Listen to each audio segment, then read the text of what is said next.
This week, we're featuring an episode with a young lady that has been doing phenomenal human rights work since the age of 12. She is the youngest to ever be named on a council to present a case before the United Nations. So stay tuned for today's episode.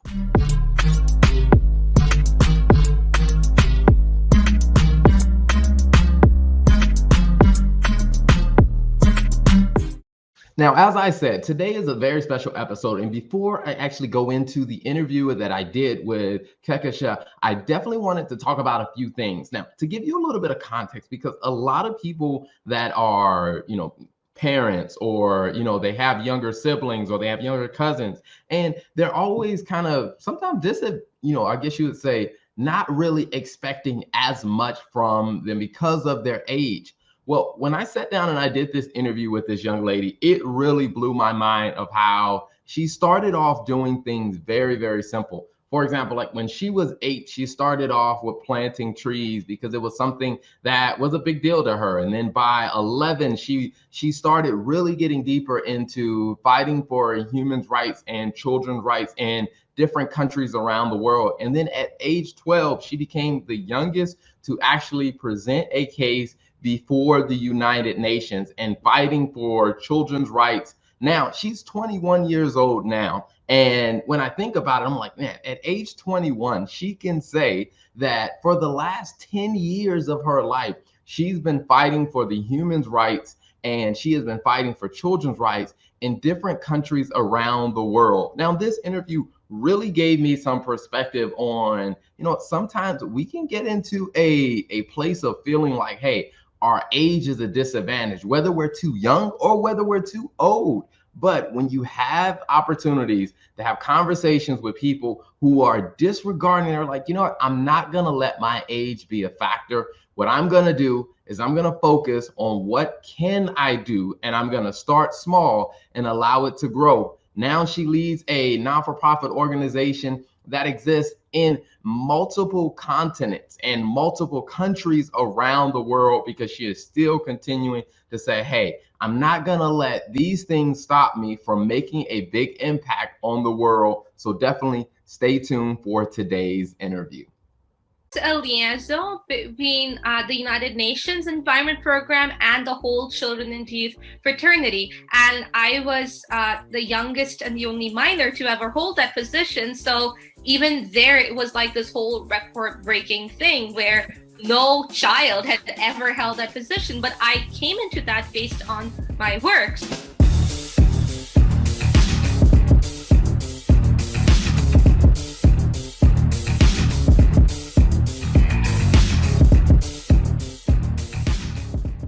Hi, welcome to the Business Talk Library. I'm your host, Terrell Turner, and today I have another great guest on because, one of the things that I find to be very, very interesting is that, we spend so much time in entrepreneurship and talking about business on this show. And, it is great to talk about, entrepreneurship and building businesses. But one of the things that I also like to highlight are, what are those organizations that are making an impact? Because it's not all about just starting a business to make the most money in the world, but it's what's the impact that we are making. When we think about the communities, the environment, the world around us, the people around us, what impact are we making on those lives? So I wanted to invite a wonderful guest that is doing amazing work, making a huge global impact, Ms. Kehkasih Bashu. So welcome to the show.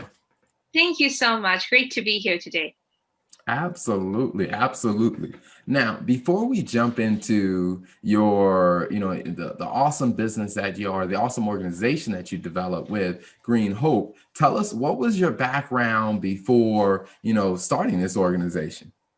Sure. So I come from a family where empathy has always been a part of our lives. And I've seen my parents go out early in the morning, every morning of every weekend to distribute food, clothes to those in need. And I always accompanied them. And, segregation of our waste, composting them, recycling, upcycling, they were also part of our daily lives. And not just my parents, I've seen my grandmother as well grow organic vegetables on her terrace. So I always believed that protecting the planet, helping the community is just part of our daily lives. But at the age of 7, I saw the image of a dead bird with its belly full of plastic. And that was when I knew that that was not normal. And I had to do something about it. And that gave me sleepless nights. I could not stop thinking about the bird's agony as it died. And it was also around this time that I attended a lecture by environmentalist Robert Swan. And his words, the greatest threat to our planet is the belief that someone else will save it, really resonated with me. And that was when I decided that I would start my sustainability journey on my 8th birthday. And my birthday is also World Environment Day, 5th June. So I thought that I was predestined to become an eco warrior. But honestly, it was my passion for bringing about change and knowing that I had to be the first one to take that extra step that really propelled me to take that action and start my journey. And I started talking about recycling, not using plastic bags to my friends at school. And even outside of that, I started going around to my neighborhood shops, restaurants, beauty salons, asking them to move towards more sustainable practices. And while I did that, I realized that, what I thought of as normal, that's protecting the planet or helping others, that's not normal for everyone else. And I decided to make that a part of everyone's life. And that was why I planted that first tree on my birthday as well. And my mom always told me that God sends us to this world with a mission. And I really believe that that was my mission to be able to become that sustainability advocate. And yeah, that was how I started out. And 4 years later, actually 3 years later, I was invited to speak at my first United Nations conference. How they caught hold of me, I don't know, but they saw my grad level work. But yeah, and after that, the following year, in 2012, I founded Green Hope Foundation because I realized that there was a tremendous lack of inclusivity of children in the sustainable development process. So that's how my organization came about. Wow, that is an amazing journey. And that was one of the things that stood out to me when I saw a video that was on your profile on LinkedIn, is where, you talked about, the personal responsibility of getting involved with it, and how you said that, the answer is not coming from, some distant person that's just going to come in and save it. Is we have to personally get involved with it. And that was something I thought was amazing, because sometimes when I hear different people speak on the topic, they're talking about what other people can do to fix the problem, but bringing it home, I think, is amazing. Now, one of the things that I'm interested in is, because there are a lot of people who are interested in, getting involved with a mission or starting an organization about a mission. What was that process like for you in actually just building the organization around the mission that you were so passionate about? Yeah, so once I decided that I'd start my organization, I came home and asked 5 of my friends whom I knew were passionate to join us. And I kind of just went from there. And I still remember that we had our first activities like on the ground. We decided that we would be able to, the best way to reach out to children and youth, apart from doing ground level actions, was through our devising a whole new concept called sustainability academies, where we would have peer-to-peer communication and learning. So that was how we kind of started out. And I guess that it's been a very exciting journey but with a lot of hurdles. What we always knew is that, we were always going to have naysayers if we do good work. So we faced challenges in the forms of, and personally, as well as cyberbullying, death threats, stalking, threats of physical abuse. And all of that happened, by the I started when I was 9, so even before I started Green Hope. So for me, building an organization was firstly to provide a safe space for everyone, and moving from that to ensuring that we would be able to implement our mission in all parts of the world. And specific to Green Hope, when I was 12, I was also elected as global coordinator of the United Nations Environment Program, Children and Youth. So that enabled me to reach out to so many children and youth across the world. And that was also how Green Hope started to go global, because I started Green Hope with the sole mission of creating a positive impact on the ground in terms of sustainability. And becoming a global coordinator actually enabled me to realize that there are other places where I can also do my good work and help people out. And it kind of just went from there. So, and it's continued this way for the last 8 years.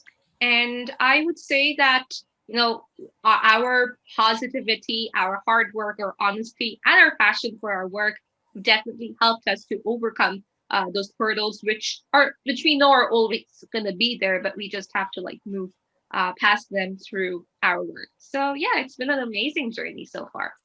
Wow. I mean, and that speaks to, I said, incredible leadership on your part of, of being, taking on such a big mission and having to work through. I mean, I couldn't imagine having to deal with, death threats and having to deal with all the bullying and all the, the threats to your safety for doing something that is helping other people.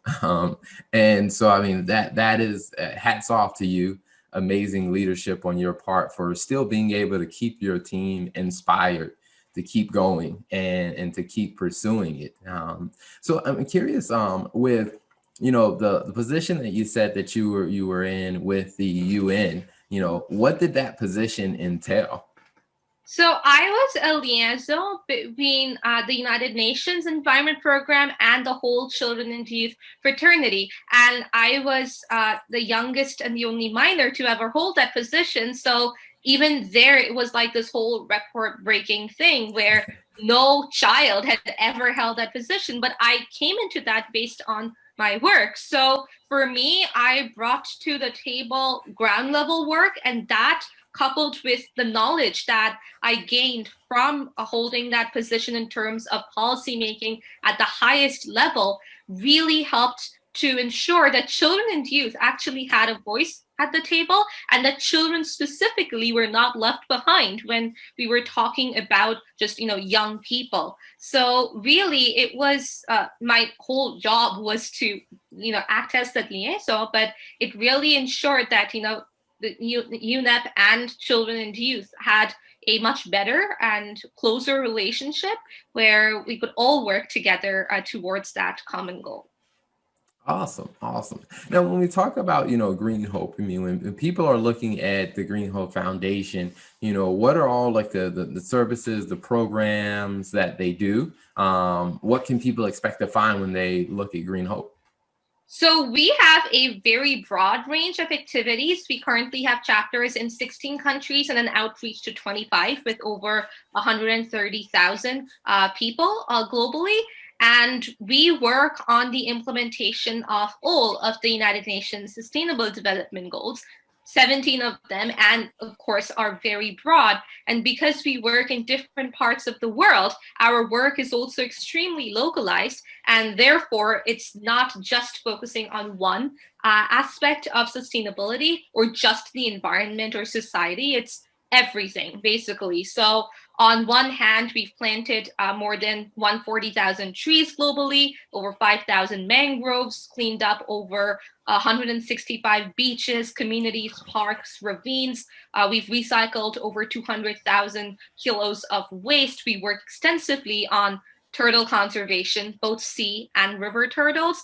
On the societal side, we especially during this pandemic, we've been focusing a lot on health and sanitation, on people in the most marginalized communities. So we've been distributing masks, soaps, gloves, conducting workshops for women and girls in Bangladesh on protection from sexual assault. We've also been working on the creation of circular economies by giving sustainable poultry, sustainable fish, and organic seeds to women in the villages of Bangladesh, which is one of our most active chapters during this pandemic, so that they can really rebuild better towards a circular economy. And at Green Hope, our specific focus is on empowering those in the most marginalized communities. So we work with children and youth and women in the Syrian refugee camps, Rohingya refugee camps, children of prisoners in Kenya and Nepal, HIV positive children in Nepal, children in orphanages in Bangladesh, Suriname, Indonesia. So those who are usually left behind in the whole sustainable development process, and bringing their voices to the forefront. And at the same time, we work with children in urban areas to ensure that sustainability education becomes the norm. And we do all of this using Education for Sustainable Development as a transformative tool, so providing that education both through our sustainability academies and using really creative ways like music, art, dance, drama, and sport, and even fashion and writing, so that we're able to circumvent language barriers, social strictures, and at the same time educating them through ground level initiatives so that they can actually have that hands-on exposure and understand what is going on in the world around them, and then even around them in their local communities, because a lot of children and youth don't know about that. So trying to really get them to become global citizens whose work is driven by empathy. So in short, that is what Green Hope does. Wow, that is a lot. That is a lot to manage. Now, where can people find you guys online or on social media to see all the great things that you're up to? Sure. So people can register on our website if they want to join. That's greenhopefoundation.com. They can also find us on Facebook, Twitter, and Instagram if they just type in Green Hope Foundation. And yeah, we're literally just a click away. And especially during this pandemic, we're like online 24/7 due to all the different time zones that we work in. So yeah, we are always looking forward to engaging with more passionate people, whether it's on the ground or especially during these times online. Awesome, awesome. Now I'm curious, how do you manage, leading an organization? I mean, that's in 16 different countries. I mean, you guys have a reach in, an additional 25. How do you manage it all? I think my passion really enables me to keep going, and I love what I do. So there's always that element of wanting to do more. So I achieve something, I complete a project, and then I'm always like, okay, what do I do next? And whom do I help next? And how do we make a greater impact? So, yeah, I think it's definitely my passion that enables me to be able to do everything and ensure that, we're able to do everything with the same amount of success. And apart from passion, as I mentioned earlier, hard work, honesty, and optimism, these have also played very important roles. And honestly, I work like 10 times harder than any of my peers to ensure that, I maintain excellent grades. And at the same time, I'm able to do my work and actually ensure that they're all intermingled as well. So yes, it requires a lot of hard work and like a lot of sleepless nights too. But I'd say that the outcome is very, very fruitful, and it's what makes me happy. Awesome. Awesome. Well, before we wrap up, one of the last questions I'd like to ask, I mean, there are other people out there that are passionate about, a mission. They're passionate about, developing an organization. What would be two pieces of advice that you would give to someone who's passionate about a topic or passionate about a subject and they want to start an organization around that? Yeah, I think it's always important to remember that whatever comes from the heart stays. So again, being empathetic, honest, hardworking in whatever you do is really, really important. And also to remember that, it's not about just starting an organization. You need to practice what you preach, start at home, and ensure that you're able to be a role model for the people you want to engage. And then if that is your goal, to be able to start an organization, you're able to, act as a good leader where people are able to emulate what you're doing and see you as that positive role model.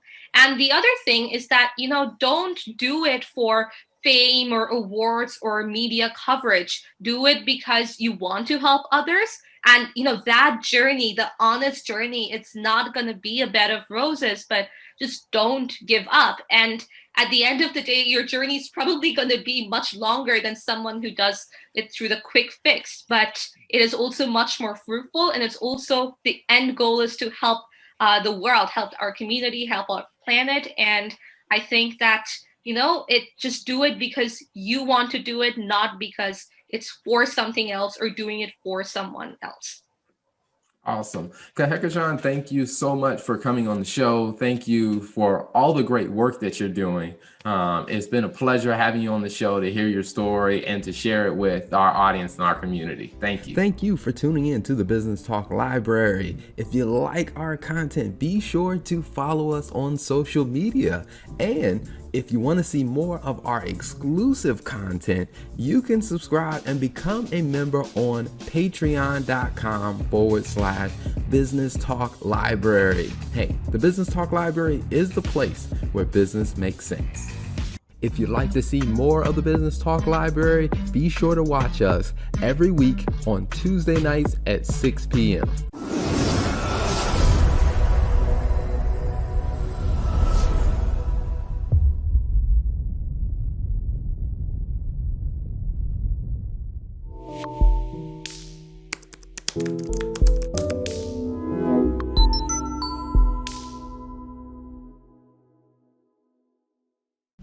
Hey, it's your girl Tia Robertson. I'm the host of Entrepreneur Insider.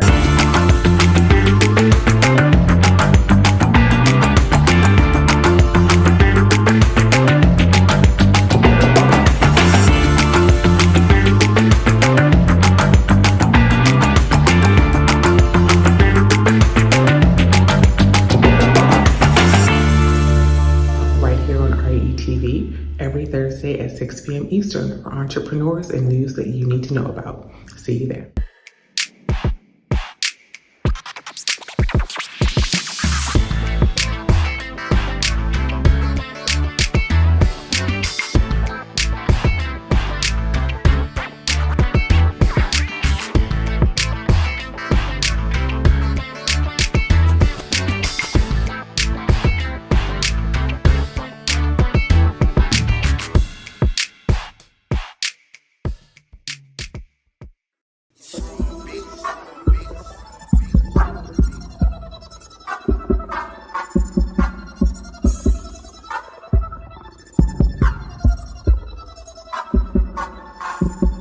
Well, they do that, cause we do that though.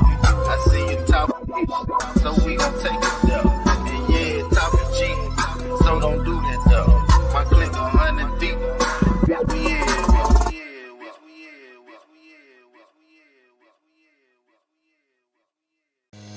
This is Tyron and Nicole with your weekly RATV news break.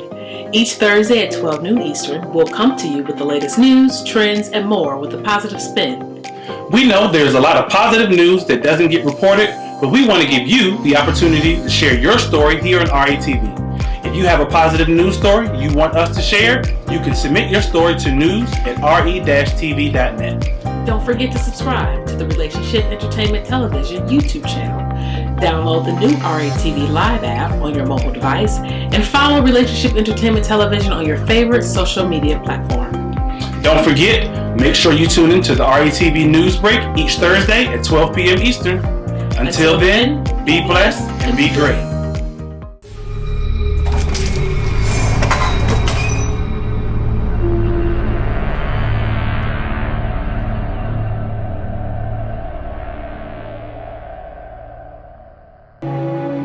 Growing up in the church, we saw a lot. Things that people refuse to talk about. The elephants in the room. Mental illness, sexual abuse, broken families, domestic violence, and so much more. The Big E, The Elephant in the Room, is a show that sheds light on these topics.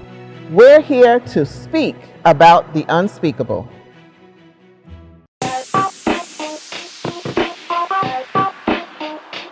Welcome to What's Going On? My name is Demita Joe. Each Wednesday, you can find me here at 3 p.m. I'll be over here discussing different things that are going on and try to bring you a boost of positivity for your week, because we all need this. We're going to share some feel-good stories. We might find a hometown hero. We may take a look at some trending topic. And sometimes we might even find a lesson in a not-so-warm and fuzzy story if we can.